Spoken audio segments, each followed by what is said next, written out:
प्रभु यीशु मसीह के सुंदर और मिठे नाम के जय मसीह दी। मैं धन्यवाद करता उस आसमान के खुदा का जिन्हें हम तक संभाल के रखा और अच्छी सेहत रखा। मैं आशा करता वो सानू अगे भी संभाल के रखेगा और अच्छी सेहत रखेगा। एक बार फिर मैं प्रभु का धन्यवाद करता हूँ कि उन्हें वचन के द्वारा गल करने का मौका दिता, जबकि अज ऐतवार आ, प्रभु यीशु मसीह का विश्राम का दिन ठहराया होया और असी अज वचन के जावांगे।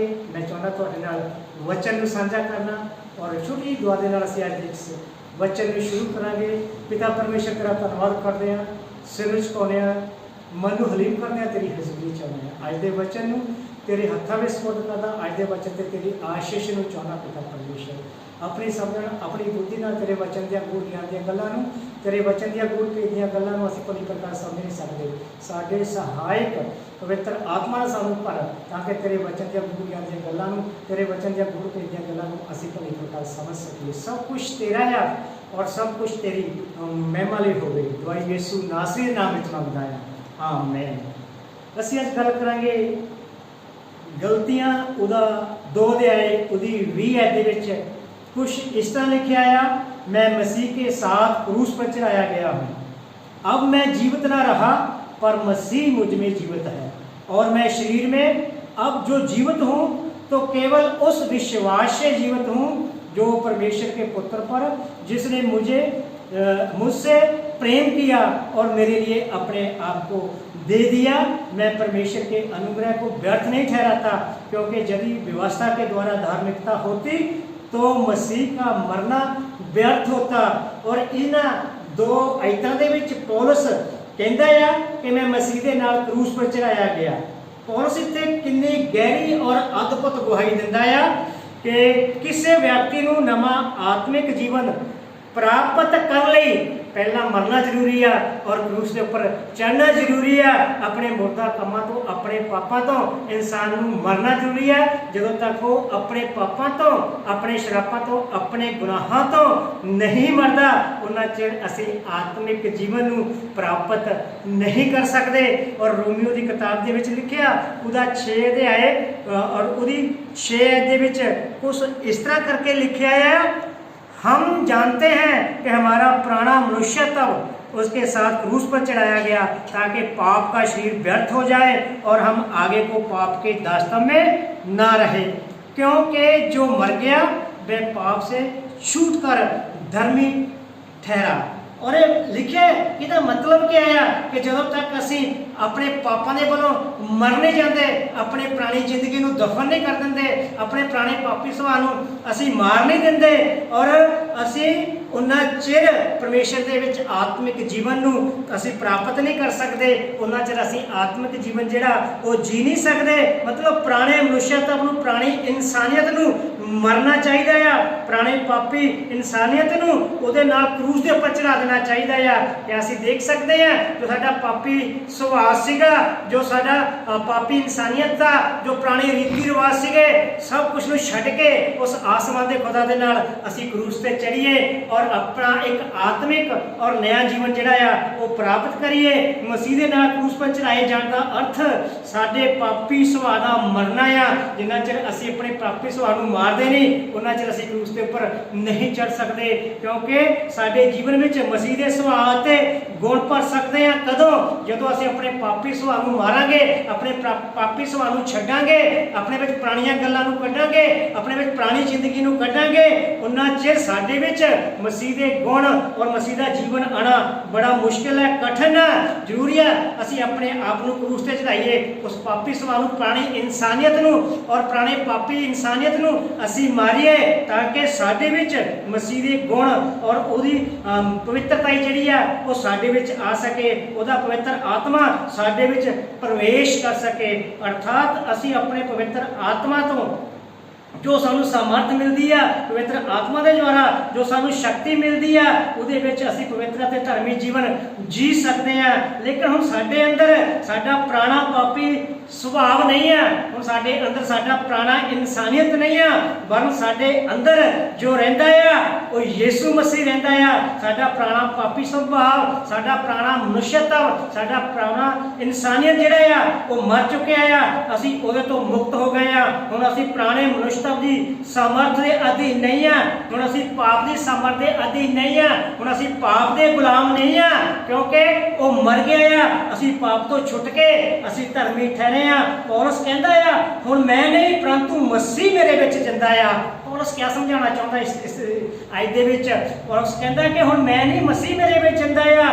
क्यों? हुण मैं नहीं, मैं अपने पाप तो छुट गया, हुण मैं पाप दे अधीन नहीं आ, मैं अपने पापी सुभाव नूं मार दिता आ, मैं अपने पापी सुभाव नूं क्रूस ते चढ़ा दिता आ, हुण मेरे विच मसीह रहिंदा आ। क्या असीं भी अपने बारे विच कह सकते हैं? साडे विचों हर एक व्यक्ति अपने आप को ये पूछे, ये सवाल पूछे कि मेरा शरीर विच कौन रहिंदा आ? मेरे शरीर में पाप रहिंदा आ या मेरे शरीर में यीशु रहिंदा आ? क्या मेरा पुराना मनुष्यत्व या यीशु मसीह? क्या असी पौलुस की तरह कह सकते हैं कि मेरे विच कौन रहिंदा आ? मेरा पुराना मनुष्यत्व, मेरा पापी सुभाव या मेरे अंदर मसीह रहिंदा आ? ये अपने आप से सवाल पूछने की जरूरत आ। मेरे अंदर कौन रहिंदा आ? पुराना इंसानियत या मेरे अंदर यीशु मसीह रहिंदा आ? मेरे विच मतलब मसीह जिंदा आ। पौलुस की तरह असी भी कह सकीए कि मेरे विच मेरा पापी सुभाव नहीं, मेरे विच मेरा पाप, मेरा श्राप, मेरा गुनाह नहीं है। हुण मेरे विच जो जिंदा आ वो मसीह जिंदा आ।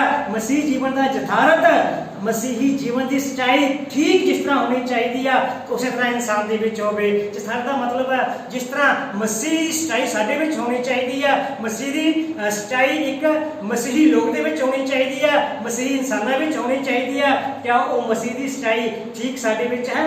मतलब विश्वासी दे विच मसीह जिंदा होना चाहिए आ। विश्वासी विच मसीह हमेशा जिंदा रहे। जो यूहन्ना 15 की 4 और 5 आयत विच पढ़ने आ तो विच लिखिया आ कि सानू अपना जीवन अपनी इच्छा अनुसार जीने की जरूरत नहीं है। इसकी बजाय असी विश्वास के द्वारा मसीह नू अपने अंदर रहने की इजाजत दईए। यीशु ने कहा मेरे विच बने रहो अते मैं तुहाडे विच बनिया रहांगा, क्योंकि मसीह साडे विच रहिंदा आ। इसी तरह असी यीशु मसीह की तरह जीवन दे जीवन दे योग बनांगे तां दूसरे लोग अते साडे विच जदों मसीह नू देखणगे, दूजे लोग साडे विच जदों मसीह नू देखणगे तां वो भी मसीह नू ग्रहण करना चाहणगे, वो भी मसीह नू मसीही बनना चाहणगे। पौलुस कहंदा हुण मैं शरीर विच जो जिंदा है तां केवल उस विश्वास दे नाल जिंदा आ जो परमेश्वर दे पुत्र पर है। परमेश्वर दा पुत्र साडे अंदर होना चाहिए आ। असीं यीशु मसीह दे विच जिंदा रहना चाहिए आ।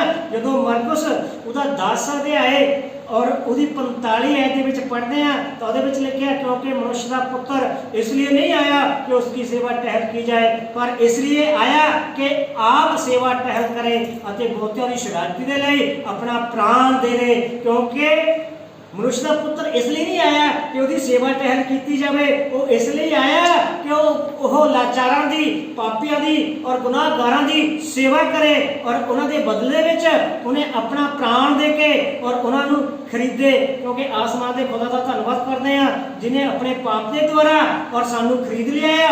वचन में लिखा है मैं उस विश्वास से जीवित हूँ जो परमेश्वर के पुत्र पर है, जिसने मुझसे प्रेम किया और मेरे लिए अपने प्राण को अपने आप को देता। परमेश्वर का पुत्र यीशु मसीह जो इस पृथ्वी पर साडे पापां दी खातर मरन लई आया ताकि असी उधार अते अनंत जीवन नूं प्राप्त कर सकीए।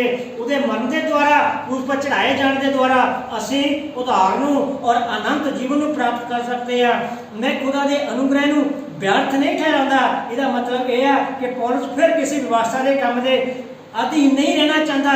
जो 2:21 पढ़ते हैं मैं परमेश्वर के अनुग्रह को व्यर्थ नहीं ठहराता, क्योंकि यदि व्यवस्था के द्वारा धार्मिकता होती तो मसीह का मरना व्यर्थ होता। मैं खुदा दे अनुग्रह नूं पौलुस इस जगह कहता है और इस जगह लिखता है मैं खुदा दे अनुग्रह नूं व्यर्थ ठहराना नहीं चाहता। इसका मतलब यह है कि पौलुस फिर किसी व्यवस्था के काम के द्वारा अपने ऊपर प्राप्त करने का यत्न नहीं करता। व्यवस्था के कामों के द्वारा उधार नूं प्राप्त करने का वो कोशिश नहीं करेगा। अगर मनुष्य मसीह पर विश्वास किए बिना व्यवस्था के द्वारा बचाया जा सकता सी तां मसीह का मरना अवश्य बेकार होंदा, निरार्थक होंदा और ਅਸੀਂ ਵਿਵਸਥਾ ਦੇ ਦੁਆਰਾ ਕਦੇ ਵੀ ਧਰਮੀ ਨਹੀਂ ਠਹਿਰਾਏ ਜਾ ਸਕਦੇ ਸੀਗੇ। ਅਸੀਂ ਯੀਸ਼ੂ ਮਸੀਹ ਤੇ ਵਿਸ਼ਵਾਸ ਕਰਨ ਦੇ ਦੁਆਰਾ ਅਸੀਂ ਉਧਾਰ ਨੂੰ ਪ੍ਰਾਪਤ ਕਰ ਸਕਦੇ ਹਾਂ ਔਰ ਧਰਮੀ ਠਹਿਰਾਏ ਜਾ ਸਕਦੇ ਹਾਂ। ਅਸੀਂ ਪੌਲਸ ਦੇ ਜੀਵਨ ਦਾ ਭੇਦ ਦੇਖਦੇ ਹਾਂ, ਕਿਉਂਕਿ ਉਹਦੇ ਵਿੱਚ ਹਿੰਮਤ ਕਿੱਥੋਂ ਤੋਂ ਆਈ ਕਿ ਸਟਾਈਲ ਹੀ ਖੜਾ ਰਹਿ ਸਕੇ। ਉਹ ਮਸੀਹ ਲਈ ਸੂਲੀ ਪਰ ਚੜਾਇਆ ਗਿਆ, ਮਤਲਬ ਪੁਰਾਣਾ ਪੌਲਸ ਜਿਹੜਾ ਆ ਉਹ ਮਰ ਚੁੱਕਿਆ, ਹੁਣ ਉਹਦੇ ਅੰਦਰ ਮਸੀਹ ਰਹਿ ਰਿਹਾ ਆ, ਹੁਣ ਉਹਦੇ ਅੰਦਰ ਮਸੀਹ ਜਿੰਦਾ ਆ। ਬਹੁਤ ਸਾਰੇ ਮਸੀਹਾਂ ਨੇ ਕਰੂਸ ਦੇ ਉੱਪਰ ਸਿਰਫ ਇੱਕ ਪੱਖ ਨੂੰ ਸਮਝਿਆ। ਉਹ ਕਿਹੜਾ ਪੱਖ ਆ? ਉਹਦਾ ਨਕਾਰਾਤਮਕ ਪੱਖ, ਆਪਣੀ ਖੁਦੀ ਦੇ ਲਈ ਜੀਵਤ ਨਾ ਰਹਿਣਾ। ਕਿਹੜਾ ਪੱਖ? ਆਪਣੀ ਖੁਦੀ ਦੇ ਲਈ ਜੀਵਤ ਨਾ ਰਹਿਣਾ। ਲੇਕਿਨ ਦੂਜਾ ਜੋ ਮਹਿਮਾ ਨਾਲ ਭਰਿਆ ਹੋਇਆ ਪੱਖ ਆ, ਉਹ ਕਿਹਾ ਆ ਕਿ ਮੇਰੇ ਅੰਦਰ ਮਸੀਹ ਜਿੰਦਾ ਆ। ਇਹਨਾਂ ਦੋਨਾਂ ਪੱਖਾਂ ਨੂੰ ਅਸੀਂ ਦੇਖਦੇ ਆ। ਮਸੀਹ ਸਿਰਫ ਇੱਕ ਪੱਖ ਨੂੰ ਲੈ ਕੇ ਚੱਲਦੇ ਆ ਕਿ ਮੈਂ ਆਪਣੀ ਖੁਦੀ ਦੇ ਲਈ ਜਿੰਦਾ ਨਾ ਰਹਾ। ਠੀਕ ਹੈ, ਸਾਨੂੰ ਇਹ ਚਾਹੀਦਾ ਆ ਕਿ ਅਸੀਂ ਆਪਣੀ ਖੁਦੀ ਦੇ ਲਈ ਜਿੰਦਾ ਨਾ ਰਹੀਏ, ਪਰ ਦੂਜਾ ਪੱਖ ਇਹ ਵੀ ਆ ਕਿ ਅਸੀਂ ਮਸੀਹ ਦੀ ਮਹਿਮਾ ਦੇ ਲਈ ਜਿੰਦਾ ਰਹੀਏ, ਕਿ ਮਸੀਹ ਸਾਡੇ ਵਿੱਚ ਜਿੰਦਾ ਰਹੇ, ਮਸੀਹ ਸਾਡੇ ਵਿੱਚ ਰਹੇ। ਹਾਂ, ਇਹ ਜ਼ਰੂਰੀ ਆ ਖੁਦੀ ਦੇ ਲਈ ਜਿੰਦਾ ਨਾ ਰਹਿਣਾ। ਮਸੀਹ ਦੇ ਜੀ ਉੱਠੇ ਜਦੋਂ ਅਸੀਂ ਖੁਦੀ ਦੇ ਵਿੱਚ ਜਿੰਦਾ ਨਹੀਂ ਰਹਿੰਦੇ ਆ, ਅਸੀਂ ਖੁਦੀ ਦੇ ਲਈ ਜਿੰਦਾ ਨਾ ਰਹਿਣਾ, ਮਸੀਹ ਦੇ ਜੀ ਉੱਠੇ ਜੀਵਨ ਤੱਕ ਪਹੁੰਚਾਉਂਦਾ ਆ। ਫਿਰ ਉਹਦਾ ਜੀਵਨ ਸਾਡੇ ਵਿੱਚ ਦਿਖਾਈ ਦਿੰਦਾ ਆ, ਉਹਦਾ ਜੀਵਨ ਸਾਡੇ ਵਿੱਚ ਪ੍ਰਗਟ ਹੁੰਦਾ ਆ। ਸਾਨੂੰ ਦੋਨੇ ਪੱਖਾਂ ਨੂੰ, ਦੋਨੋਂ ਪਹਿਲਿਆਂ ਨੂੰ ਲੈ ਕੇ ਚੱਲਣਾ ਪੈਂਦਾ ਆ। ਇੱਕ ਤਾਂ ਅਸੀਂ ਆਪਣੀ ਖੁਦੀ ਦੇ ਲਈ ਜੀਵਤ ਨਾ ਰਹਿਣਾ, ਔਰ ਦੂਜੀ ਗੱਲ ਇਹ ਆ ਕਿ ਮਸੀਹ ਮੇਰੇ ਵਿੱਚ ਜਿੰਦਾ ਆ, ਮਸੀਹ ਮੇਰੇ ਅੰਦਰ ਰਹਿੰਦਾ ਆ। ਕਿਉਂਕਿ ਗਲਤੀਆਂ ਦੇ ਵਿੱਚ ਔਰ ਇਸੇ ਤਰੀਕੇ ਨਾਲ ਪੌਲਸ ਨੇ ਕਿਹਾ, मैं मसीह के साथ क्रूस पर चढ़ाया गया हूँ, अब मसीह मुझ में जिंदा आ और मैं मसीह ਦੇ ਵਿੱਚ ਜਿੰਦਾ ਆ। ਸਾਨੂੰ ਇਸੇ ਤਰੀਕੇ ਨਾਲ ਮਸੀਹ ਦੇ ਵਿੱਚ ਜਿੰਦਾ ਰਹਿਣਾ ਚਾਹੀਦਾ ਆ, ਮਸੀਹ ਦੇ ਵਿੱਚ ਬਣੇ ਹੋਏ ਰਹਿਣਾ ਚਾਹੀਦਾ ਆ। ਆਪਣੇ ਪਾਪੀ ਸੁਭਾਅ ਨੂੰ ਸਾਨੂੰ ਮਾਰ ਦੇਣਾ ਚਾਹੀਦਾ ਆ। ਖੁਦਾ ਇਸ ਵਚਨ ਦੇ ਨਾਲ ਸਾਨੂੰ ਸਾਰਿਆਂ ਨੂੰ ਬਹੁਤ ਆਸ਼ੀਸ਼, ਬਹੁਤ ਬਰਕਤ ਦੇਵੇ। ਇੱਕ ਛੋਟੀ ਦੁਆ ਨਾਲ ਅੱਜ ਦੇ ਇਸ ਵਚਨ ਨੂੰ ਸਮਾਪਤ ਕਰਾਂਗੇ। ਪਿਤਾ ਪਰਮੇਸ਼ਰ, ਇਸ ਵਚਨ ਤੇ ਤੇਰੀ ਆਸ਼ੀਸ਼ ਨੂੰ ਚਾਹੁੰਦਾ ਆ, ਔਰ ਜੋ ਵੀ ਲੋਕ ਇਸ ਵਚਨ ਨੂੰ ਸੁਣ ਦਿਲ ਦੀਆਂ ਗਹਿਰਾਈਆਂ ਦੇ ਵਿੱਚ ਬੈਠ ਜਾਣ। ਪ੍ਰਭੂ ਜੀ, ਅਸੀਂ ਵੀ ਔਰ ਤੇਰੇ ਨਾਲ ਕਰੂਸ ਤੇ ਚੜਾਏ ਜਾਈਏ ਪਿਤਾ ਪਰਮੇਸ਼ਰ, ਔਰ ਅਸੀਂ ਤੇਰੇ ਉਧਾਰ ਨੂੰ ਔਰ ਤੇਰੇ ਅਨੰਤ ਜੀਵਨ ਨੂੰ ਅਸੀਂ ਪ੍ਰਾਪਤ ਕਰ ਸਕੀਏ। ਸਭ ਕੁਝ ਤੇਰਾ ਆ, ਸਭ ਕੁਝ ਤੇਰੀ ਮਹਿਮਾ ਦੇ ਲਈ ਹੋਵੇ। ਆਮੇਨ।